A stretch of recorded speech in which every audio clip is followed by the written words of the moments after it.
Himpunan.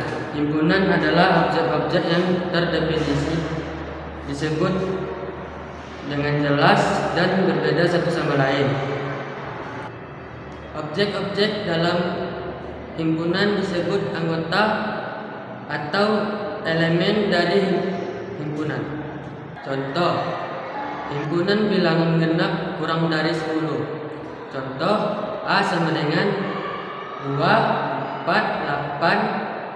Bilangan genap adalah bilangan yang habis dibagi 2, seperti 2, 4, 6, 8, 10 dan seterusnya. Hubungan antar himpunan. Assalamualaikum warahmatullahi wabarakatuh. Perkenalkan, saya Tirta Surya Mukti akan melanjutkan materi dari teman saya, yaitu selanjutnya materi hubungan antar himpunan. Di mana hubungan antar himpunan ini dibagi menjadi 7 poin. Yang pertama ialah himpunan bagian yang biasanya disimbolkan seperti ini.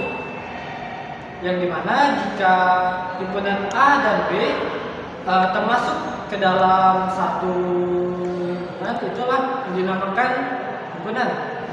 Contohnya seperti ini. Selanjutnya ialah himpunan sama, biasanya disimbolkan seperti ini. Nah, yang dimana himpunan sama ini jika A dan B memiliki anggota yang sama persis. Contohnya seperti ini. Oke. Selanjutnya yang ketiga ialah himpunan kosong, yang dimana tidak terdapat anggota apapun di dalamnya. Makanya biasanya disimbolkan seperti ini. Oke. Selanjutnya adalah irisan, yang dimana disimbolkan seperti ini. Jika terdapat anggota yang sama pada kedua himpunan. Contohnya seperti ini. Yang kelima ialah gabungan, yang dimana terdapat semua anggota pada himpunan. Biasanya dicontohkan seperti ini. Selanjutnya ialah selisih dengan simbol seperti ini, yang dimana anggota himpunan A tidak terdapat di himpunan B, yang contohnya seperti ini. Selanjutnya adalah komplement, yang dimana semua anggota semesta itu biasa disimbolkan seperti simbol S, yang dimana tidak terdapat di himpunan A.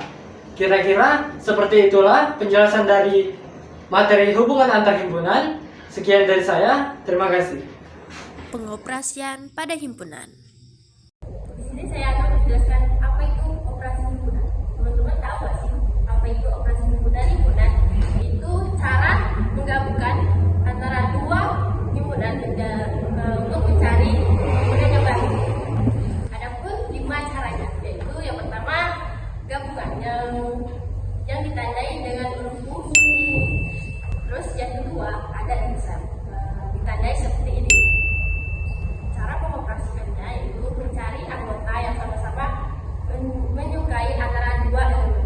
Yang ketiga yaitu selisih, yang ditandai seperti ini.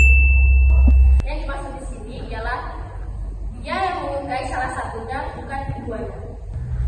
Selanjutnya yang keempat ada komplement, yang ditandai seperti ini. Nah, arti dari komplement ini yaitu semua himpunan kecuali himpunan A, atau sebaliknya. Yang terakhir ada selisih simetris, yang ditandai seperti ini. Artinya semua himpunan kecuali mereka yang suka keduanya. Contoh pengaplikasian himpunan dalam ekonomi. Yang pertama yaitu himpunan konsumen.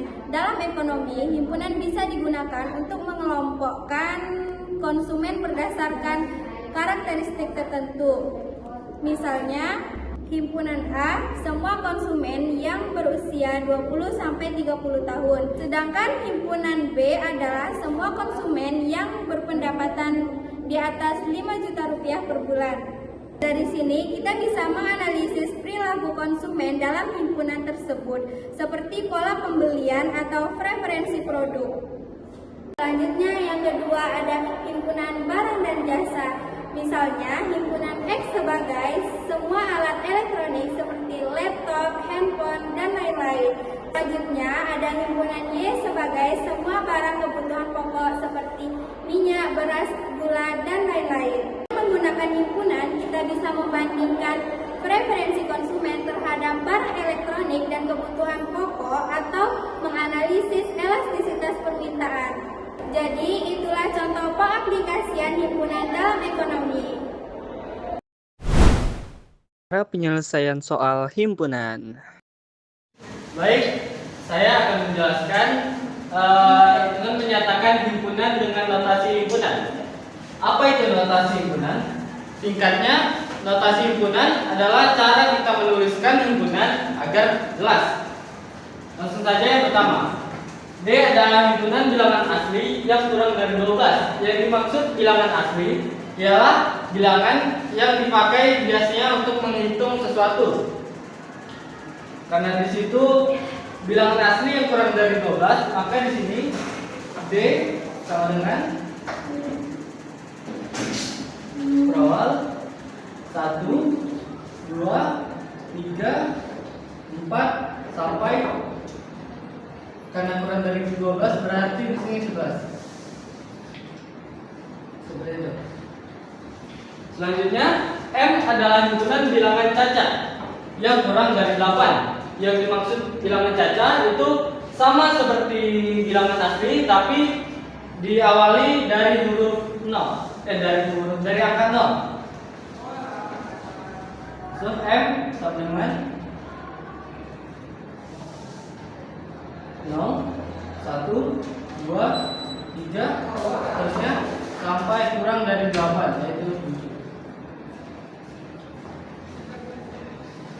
Selanjutnya, A adalah himpunan bilangan bulat yang lebih dari 2 dan kurang dari 10.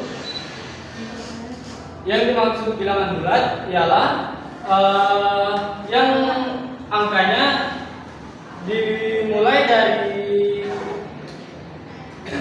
bilangan negatif hingga ke positif. Karena di sini bilangan bulatnya lebih dari 2 dan kurang dari 10, maka A sama dengan A adalah 3, 4, 5, 6, 7, 8, 9.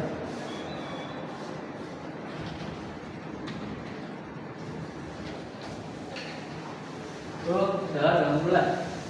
Selanjutnya, J adalah himpunan bilangan prima yang kurang dari 13. Yang dimaksud bilangan prima itu intinya bilangan prima ini adalah bilangan ganjil. Seperti J sama dengan 1, 3, 5, 7, 9, dan 11. Itu adalah bilangan genap. Selanjutnya, K adalah himpunan bilangan genap yang kurang dari atau sama dengan 32 dan lebih dari 4. Bilangan genap ya tahu lah ya, bilangan yang seperti 2, 4, 6, 8 dan seterusnya. Karena di sini lebih dari 4, maka kita mulainya dari 4. K dengan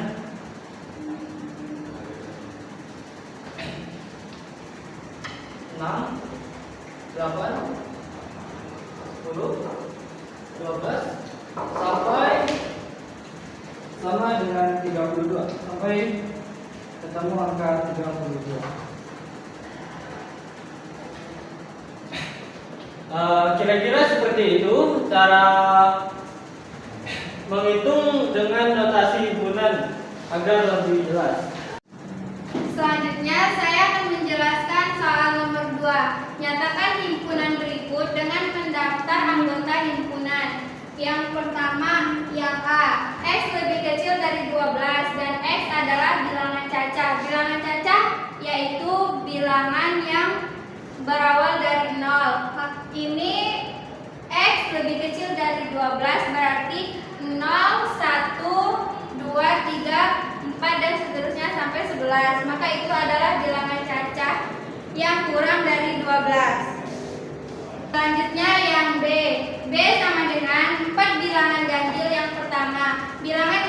adalah bilangan yang tidak habis dibagi 2. Maka B sama dengan 1, 3, 5, dan 7. Selanjutnya yang C. 3 lebih kecil dari X dan X lebih kecil sama dengan 39. X adalah bilangan prima. Bilangan prima adalah bilangan yang hanya bisa dibagi 1 dan dirinya sendiri. Maka jawabannya C sama dengan 5, 7, 11, 13, 17, dan seterusnya sampai dengan 37. Di sini saya akan menjawab soal nomor 3. S sama dengan 0, 1, 2, 3, 4, 5, 6, 7, 8, 9, 10. A sama dengan 1, 3, 5, 6, 5, 7, 9. Yang B sama dengan 0, 2, 4, 6, 8, dan 10. Maka tuliskanlah A irisan B sama dengan A irisan B. A sama dengan 1, 3, 5, 7, 9. B sama dengan 0, 2, 4, 6, 8, 10. Nah, anggota yang ada di kedua himpunan sekaligus tidak ada, karena tidak ada angka yang sama di dalam bilangan ini. A berisi bilangan ganjil. Jadi A irisan B sama dengan kosong atau himpunan kosong. Yang B, A gabungan B sama dengan B gabungan A gabungan B. Gabungan semua anggota A dan B. Maka semua bilangan dari 0 sampai 10 tercakup ganjil. Jadi A gabungan B sama dengan 1, 2, 3, 4, 5, 6, 7, 8, 9, dan 10. C. Komplemen A.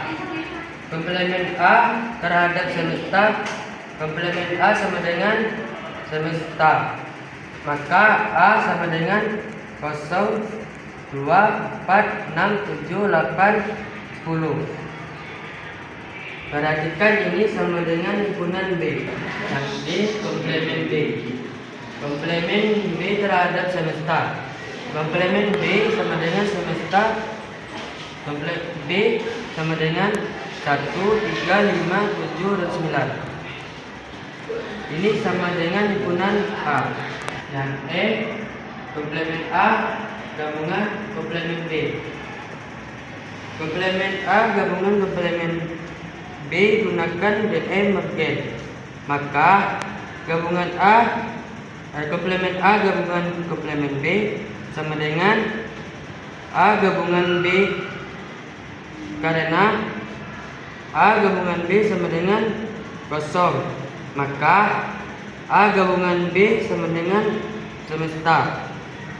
Atau lihat langsung, komplemen A sama dengan 0, 2, 4, 6, 8, 10.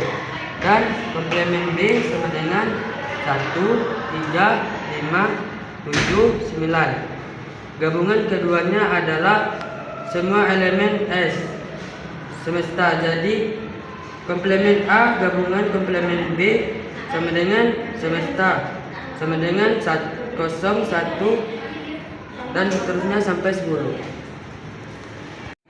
Nah, baiklah, di sini saya akan jawab soal nomor 4. Dari sebuah agen koran tercatat 150 orang pelanggan, 100 orang berlangganan Jawa Pos, 70 orang berlangganan Kompas, dan 40 orang yang berlangganan keduanya. Pertanyaannya, gambarlah diagram Venn-nya. Nah, diketahui jumlah dari seluruhnya ialah 150.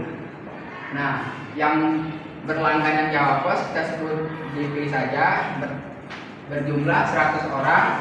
Kemudian yang berlangganan Kompas atau kita singkat K berjumlah 70 orang, dan yang berlangganan keduanya adalah 40 orang. Terus gimana cara menggambar diagram Venn-nya? Nah, dikarenakan 40 orang berlangganan keduanya, maka maka yang 100 orang berlangganan jawab pos tadi dikurang 40 orang yang berlangganan keduanya, maka hasilnya 60. Kemudian yang berlangganan Kompas berjumlah 70 orang dikurang oleh 40 orang yang berlangganan keduanya, maka jumlahnya 30 orang. Jadi di sini diagram trennya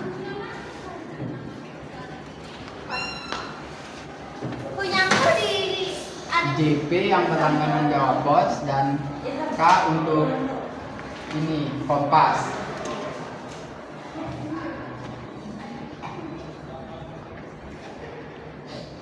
Maka yang berlangganan jawab pos saja berjumlah 60 orang, yang berlangganan Kompas saja berjumlah 30 orang, sedangkan yang berlangganan keduanya berjumlah 40 orang. Nah, untuk pertanyaan keduanya, berapa orang yang tidak berlangganan keduanya? Maka yang berlangganan jawab pos tadi sekitar 60 orang, ditambah yang berlangganan keduanya 40 orang, kemudian ditambah yang berlangganan Kompas 30 orang. Nah, maka hasilnya 130. Nah, 130 ini tadi kemudian dikurang oleh 150. Maka hasilnya 20 orang yang tidak berlangganan keduanya. Baik, di sini saya akan menjelaskan soal nomor 6. Di sini ada penjelasannya sedikit. Untuk A adalah kelompok belajar akuntansi, sedangkan B kelompok belajar matematika ekonomi. Jadi di sini ada soalnya. Yang A adalah berapa mahasiswa yang belajar akuntansi. Maka di sini kita akan menjawab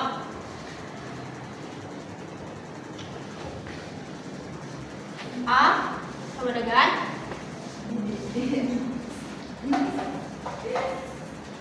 mahasiswa yang belajar akuntansi yaitu A adalah 1, 3, 4, 5, 6. Maka kita akan tulis di sini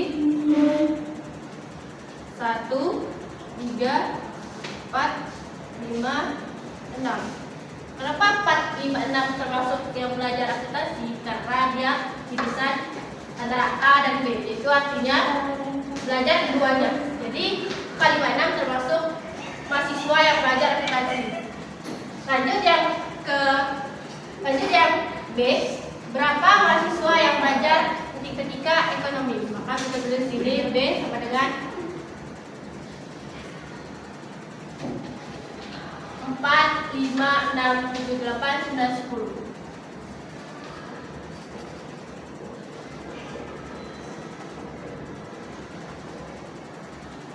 Kenapa di sini 4, 5, 6 termasuk mahasiswa yang belajar matematika ekonomi? Sudah saya jelaskan tadi, karena di sini irisan antara A dan B, maka mereka belajar keduanya. Selanjutnya soal yang C, berapa mahasiswa yang belajar akuntansi tetapi tidak belajar matematika ekonomi? Maka di sini kita tulis C sama dengan mahasiswa yang belajar akuntansi tetapi tidak belajar matematika ekonomi yaitu 1 dan 3. Maka kita tulis sini 1 dan 3. Kemudian yang D itu berapa mahasiswa yang belajar akuntansi dan matematika ekonomi. Jadi kita lihat yang belajar akuntansi dan matematika ekonomi yaitu 4, 5, 6.